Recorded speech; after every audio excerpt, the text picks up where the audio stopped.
actually making it an authentic community.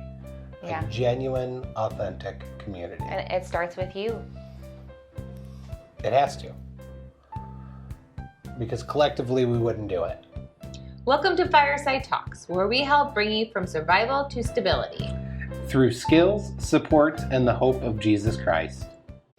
Hi guys, so today we are continuing to work on kind of the health series for the month of January in our Fireside Talks.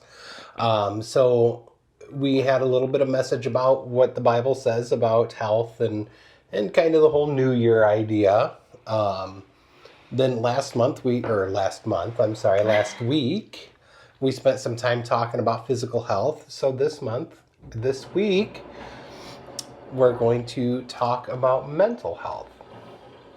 So, thinking of mental health, why do you think mental health has always been kind of an issue that has either, I don't know if you'd say hard to talk about or just flat out avoided in church? Gosh, I don't know why it's avoided in church so much. I think in the general public, I think that there's just a stigma around it that many people just feel like something's wrong with them. Mm-hmm. And that's not okay. That people are going to look at them different, that people are going to see that as a disability, that they're not going to allow them to do certain things, that they're not going to hold them up to the same esteem as they were prior to knowing that they might need help with their mental wellness. Sure. And I think I taking it back to kind of like all them years on the ambulance and the fire department, like when I first started, it was just the job, right? Mm-hmm. You just dealt with it. It was just the job. Right. We didn't talk about it at all, and a lot has changed over the years that they recognize that we need to be. But I think maybe if we see it happening more and more in our emergency services and even in military circles and stuff like that, I would say it's probably time for the church to catch up. Yeah.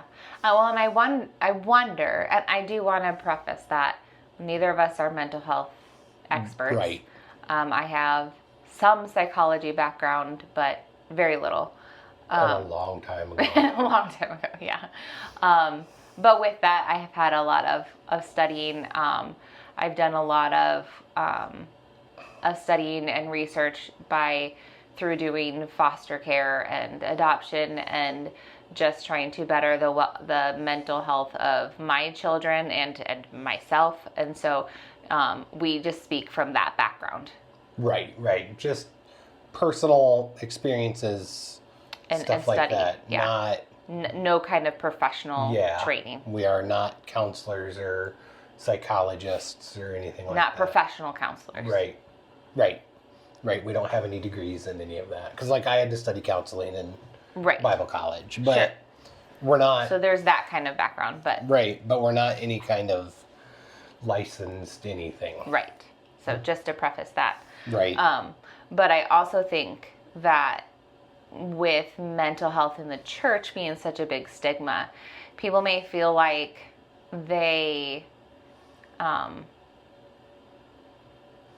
people think that they aren't trusting in God, that they aren't leaning on God enough, and that they're revealing by admitting that they have something wrong in their mental health, or that they need prayer, or they need help in some kind of place in their life.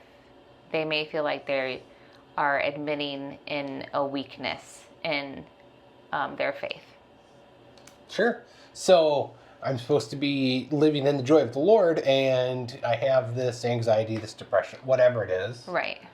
Well, obviously my faith just isn't strong enough, and I can't show that to anyone. Mm-hmm.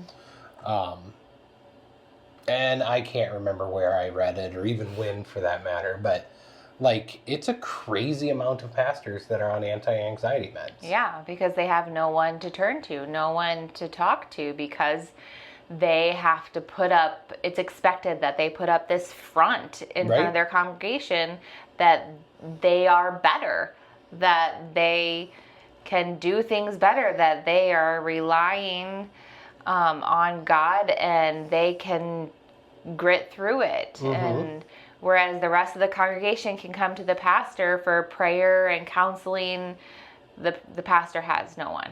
Right. Right. So it's crazy. I mean, how many are taking something or receiving counseling or something like that. So, I mean, I think we're both aware of parts in Scripture where it talks about anxiety and maybe despair, stuff like that. Like I think about in Matthew where Jesus is saying, you know, look what God does for the sparrows, for the flowers in the field. You don't think he's going to take care of you? Yeah. If he provides for them, how much more Right. would he provide for you? Right. They don't sow or reap. So, you know, of course he's going to take care of you better than the sparrows or the flowers of the field. But how do you think faith and mental health support each other? Well, I do think that in our faith, or within our mental health, that we should turn to God, and we should turn to our church. We should ask for prayer, ask for deliverance if needed, ask for prayer of healing as if that's what's needed. Like, we can't go through this life on our own. I think I said that in our last podcast. We can't do it on our own strength. We can't. We have to lean into the Spirit, and we have to rely on Him to get us through. And so that's where, when your mental health starts to go sour, that's where we need to turn and rely on God, rely on His Spirit, and turn toward our church for prayer and support.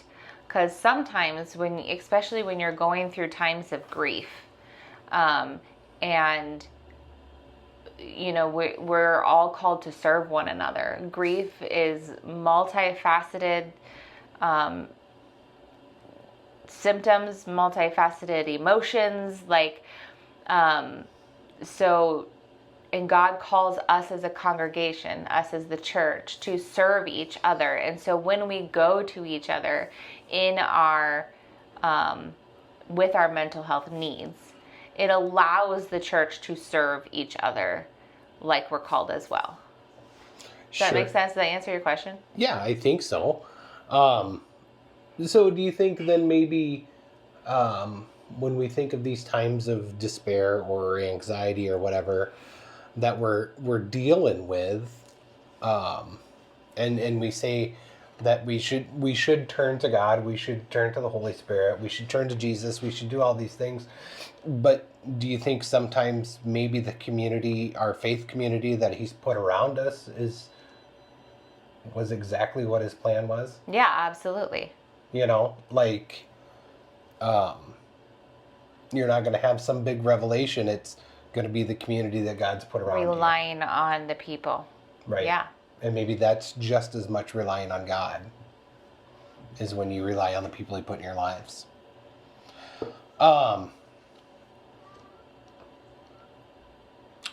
So thinking of kind of your background or our own experiences, we've kind of touched on it already.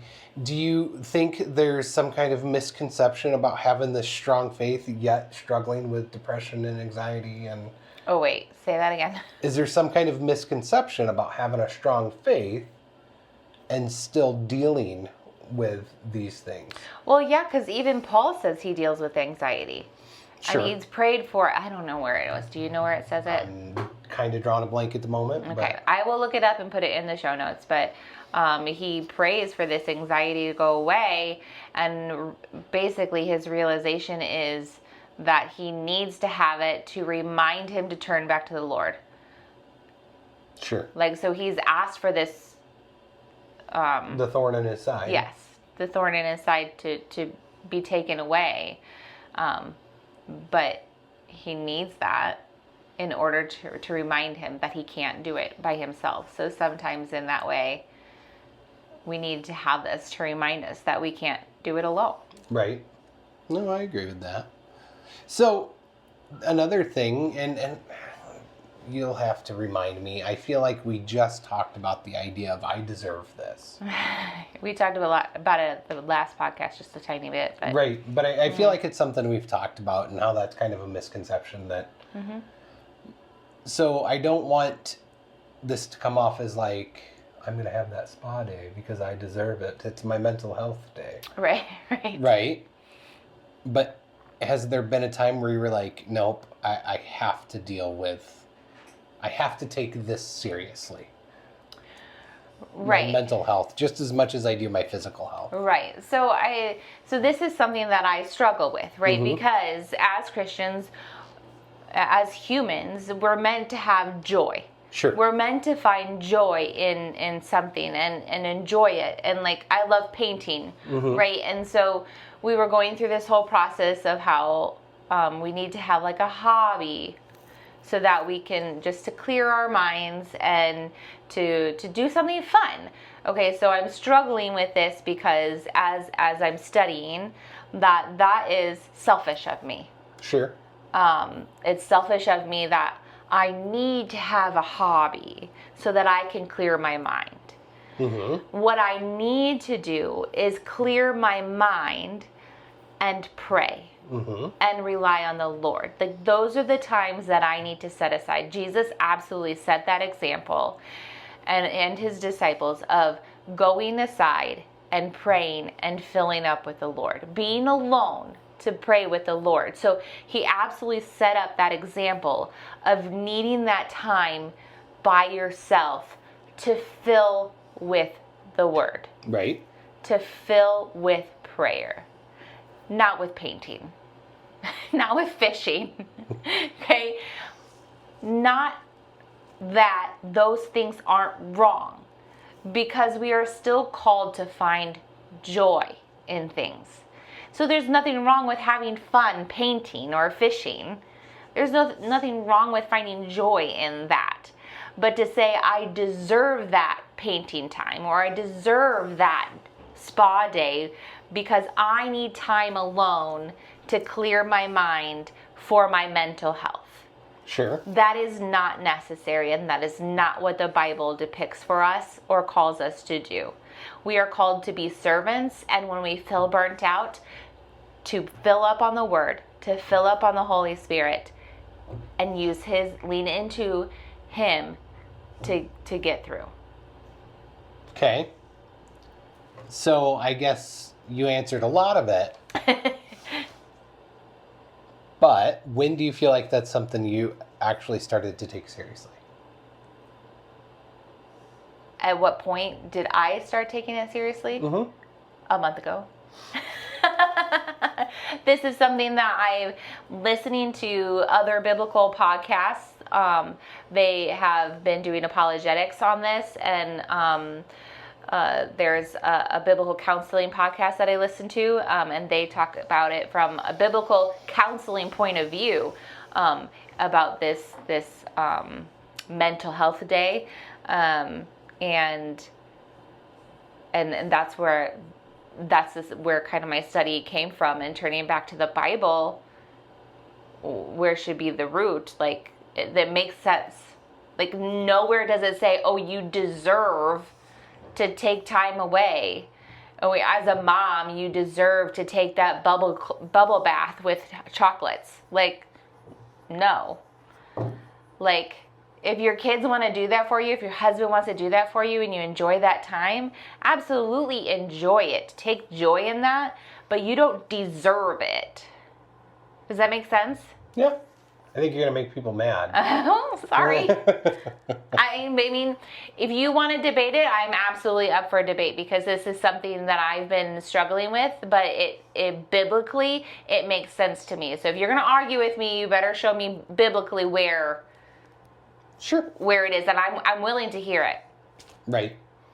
And I agree. I think God wants us to have these pleasurable experiences, whatever they are, whether it's the bath, the spa day, fishing, painting. I think God wants us to have these things in our life. But I don't think he's going to say you need to do this because you deserve it. Right. Because he absolutely says, eat, drink, and be merry. Right. Like, we should be taking joy in his creation. We should be enjoying it. We should, fellowshipping together and enjoying all those things. Right. But enjoying it. Because nobody would ever say that, and don't hear that I'm saying this is correct theology, because it's not. But nobody would ever say that Jesus died on the cross because I deserve to be saved. Right. Because if he did it because I deserve it, then there's no sacrifice. Right. So no one would ever say that. So why do we get to say we deserve all of these other things? Right. And I think we have the opportunity to do these things through grace. Right? Because, I don't believe God's going to be mad at us if we take a bath or go fishing or whatever the case may be. Right. So, yeah, I do think there's kind of that fine line that we dance on. Right. Quite a bit. Well, and there is, Jesus also set that example of taking his disciples away and interacting with just his disciples, where they're not bombarded with other people that need them, but they're learning and teaching together. Right. And so by having a men's group, like where you would go, so where you can confide in people, where you can learn from other Christian men, flipping the lid with women as well. Mm-hmm. Like to be able to needing that time for Christian fellowship where you could be filled up. I mean, you need that. Mm-hmm. You need that time to learn and fellowship and be able to take time to vent, to pour out, and to be poured into. Sure. I would say that would be that time away where you're being filled up with the Spirit. Right. Or you're leaning on the community that God put around you. Right. So if you want to take a bunch of Christian men and go out fishing and say you need that, absolutely, you need that. So we've kind of already talked about the idea that you absolutely can be very faithful, have deep trust in God, and still experience these anxieties, depressions, whatever absolutely. It is. Full honesty, I'm going through some seasonal depression right now, and I don't want to leave my bed every day. Sure. I get up, I pray, I put oils on, I talk, I get moving, and I start to feel better. Sure. So, how do we reconcile the people that are ashamed of maybe needing more help than what maybe their community can give or what prayer can give, where they actually need to speak with a professional or maybe receive medication? So what would you say to someone that feels ashamed about these things? Don't be. Some people are further in their walk than others. I mean, we need to rely on other people. And if you don't have that Christian community around you to help support you, or if you don't have a Christian community around you that you trust and confiding in, turning to a biblical counselor is absolutely a route you should take. I mean, make sure they should be praying with you, and they should be, taking guidance from the Bible in every session. But I absolutely, you should not be ashamed of that. Sure. I agree, whether it's therapy or medication or whatever it is. I guess in my head, though, that it seems we're in a culture today where people go to counseling and they just never stop. And I feel like that it needs to be a season. Sure. Like maybe I need to see this counselor, or I need this medication. Maybe that season is a few years. Sure, just to work through this situation to Right. help me be able to come into these feelings and be able to address them biblically on your own. Right. Right. But I shouldn't. In my head, the way I kind of think about it is go see that counselor, go get the medication, but if you need it, but you shouldn't, have a counselor fresh out of college and then be upset when they retire because you have to find a new one, right? Right. It's a season thing, and we should be able to work through it at some point. Right. We should be able to build up that that prayer, that muscle, that reliance muscle on our own. Right. Right. So you've mentioned the seasonal stuff right now, which I think is pretty normal. The days are short. In South Dakota, it feels like it's been winter for a decade. It was just 2 weeks ago and our kids were out rollerblading, but Yeah. it's just like up and down. Yeah, but it does. We're in a part of the country where it feels like winter lasts forever. No sunshine. Right. But do you have any? You've talked kind of about your morning routine. Would you say that's one of your spiritual practices that genuinely helps you with your mental health? Yes, absolutely. Because I have. Yes, absolutely.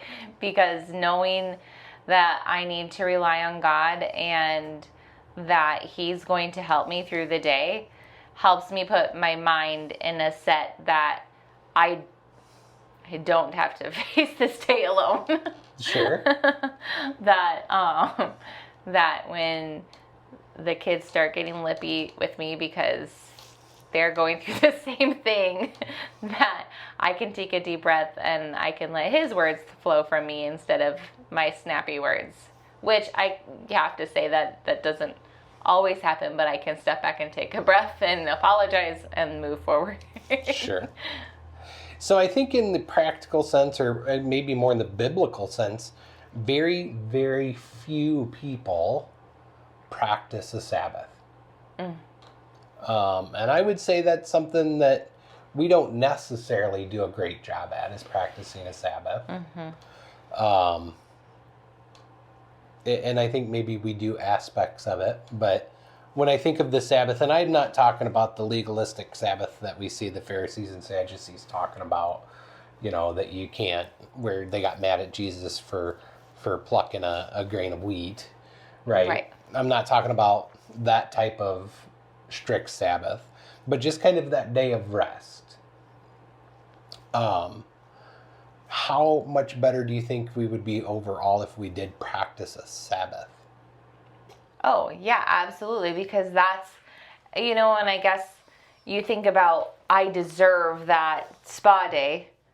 Well, you don't deserve it, but you do need that time to fill with the Lord. And God told us to. He told us to obey the Sabbath, to take a day where we're not working, where we're not trying to get all this stuff done, and we're taking a day off. Right. I mean, He commanded us to do that, to rest and to get filled up. Right. So, and I don't know, when I think of a Sabbath day or a day off, you might still do work, you might still mow the yard or wash the car or maybe do some of these little things that you've been putting off. But even when you just have those little days where you do, maybe I do a few things here, I do a few things there, and that's still a rest day. And I think that's important for us, to just have those days of rest. So we've talked about how churches don't do a great job addressing mental health. So what can churches do better? I think the church as a whole, the congregation, we need to be saying, hey, how are you? But not oh, I'm fine. Yes, I'm fine, but I'm not. right? Right. Like it shouldn't be that surface level. I'm fine. How are you? Like we should be engaging in conversation and asking people like, how was your dad? He was sick last week. You asked for prayer. How is he? How are you doing? Do you need to go see him? Like, how's work going? Like, you got a new job. Is it going well? Like, Right. How are you guys doing financially with the change of jobs? Like asking questions to probe people to really get to know people better allows for the community where if something is wrong, they'll come to you. Mm-hmm. They'll ask for prayer and allows you the opportunity to serve and support them like we're supposed to. Sure.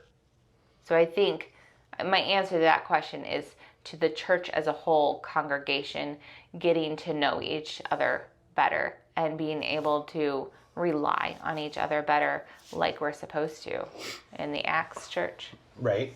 Because I would say in any foyer or hallway or fellowship hall in any church in America this weekend, somebody's going to say, hey, how you doing? And they're going to respond with, I'm fine. Mm-hmm. How are you? And it's going to be a lie. Yeah. I think that's the biggest lie told in churches. Yeah. I'm fine. Yeah. How do you think most churches would respond, or most Christians would respond, if when someone is asked that question, they respond with, I'm not doing okay? Oh. Okay. Well, I'll pray for you.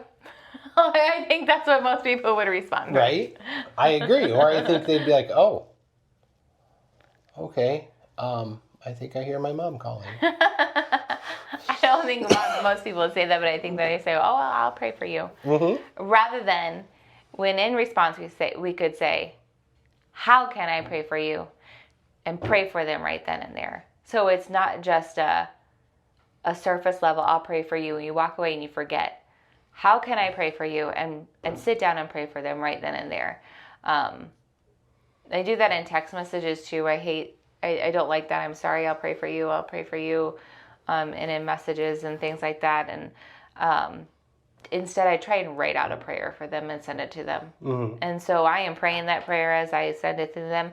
And then they see that, and then they can pray that over themselves as well.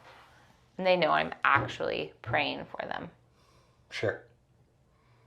So, and I would take it probably just a step further. And I think our very first response to somebody saying, I'm not okay,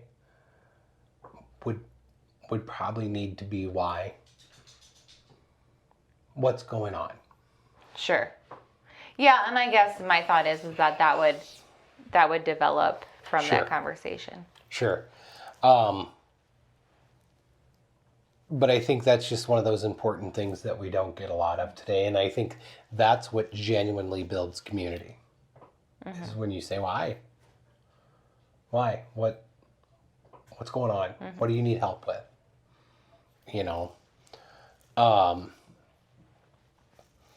So what about these people that are really, really easily upset or distracted when things are hard and it just doesn't get better overnight? What about it? What do we do for those people? Well, and we continue to pray for them. And that's part of the whole grief thing that I was talking about earlier. Grief has many, many, many, many levels, and it can last a long time. And so to continually be there for that person, is important. Because there are many things, like especially health problems. If people are going through health problems, it can last years and years. Right. We have a couple friends that are like that. Mm-hmm. That is just, and it can be hard for them, like knowing that they're constantly going through pain and the questioning of what is wrong with me. Right. And will I ever get better from this? Right. That it can be a lot and it can be draining for them. And if we can just be supportive in any way possible, I mean, and if they are going through health problems, that is then leading to mental health problems. It's going to be hard for them to say, yeah, I'll come out for coffee, or yeah, well, let's get together, So to go over to them or to call them on a regular basis just so they know that someone's in their corner is important. Yeah. So for somebody listening that recognizes that, hey, maybe this faith community I'm a part of, maybe I'm unsure how well as a community they would handle a mental health issue with someone, or how they would handle a mental health crisis within their community. If you had to give them one piece of advice for this Sunday, I'm going to make this community a better place when it comes to dealing with mental health, what do you think they could do? I think just pushing your envelope a little bit and going up to someone and say, hey, how are you really doing? And don't tell me fine. How's it really going? Right. And I think really just sit down and have a real conversation with someone.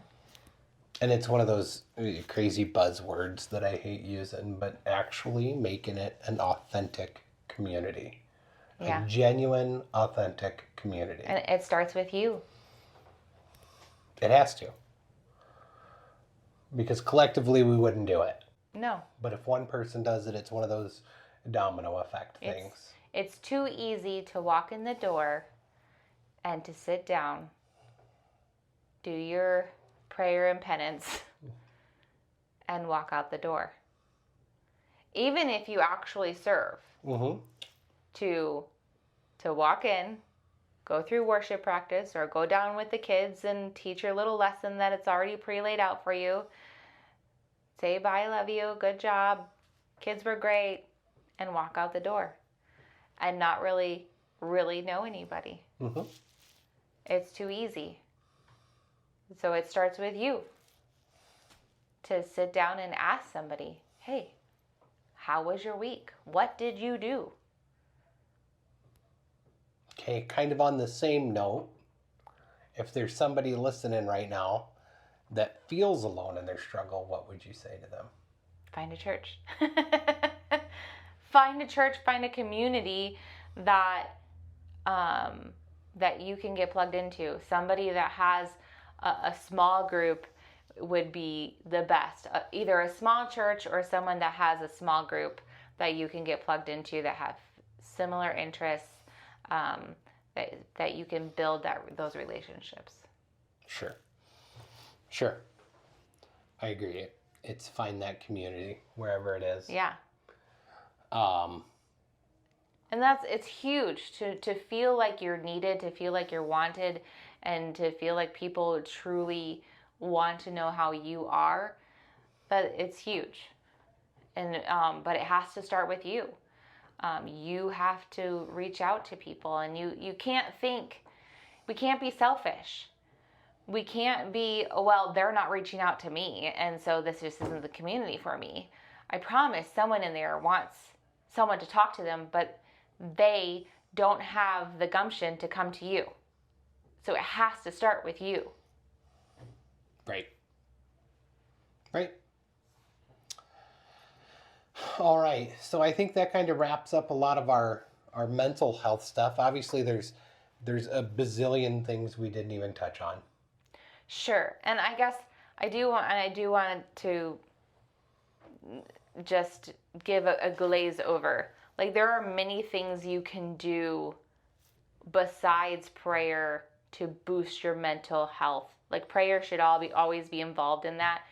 But God made our bodies in a particular way so that to help boost our immune systems and boost our mood.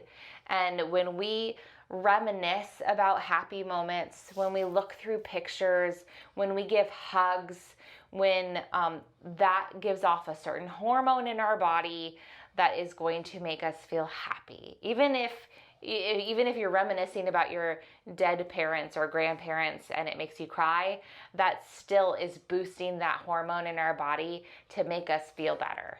And getting your heart rate up and exercising is huge for I'm going to get the hormones wrong, so I'm not even going to say them. It's huge for our mental health to just get our bodies moving. So if you feel any kind of depression, to just get your heart rate up, especially in the cold, it's so hard to get your heart rate up and to exercise a little bit. That's huge for that mental health. To be out in the sunshine, to get that vitamin D and full spectrum light. That's huge. Our body absorbs all of that and metabolizes it and creates that hormone to make us happy.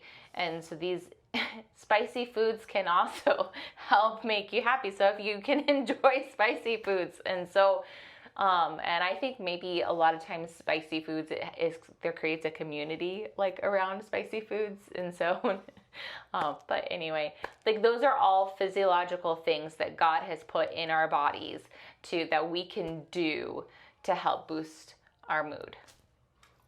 And well, on that topic, but kind of off. I remember reading an article at one time, and I can't remember who wrote it or where it was.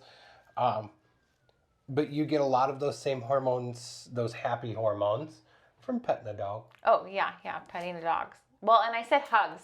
Dogs Right. would be included in that hug. Sure. Yeah. So, all right. So we're kind of wrapping up the mental health stuff.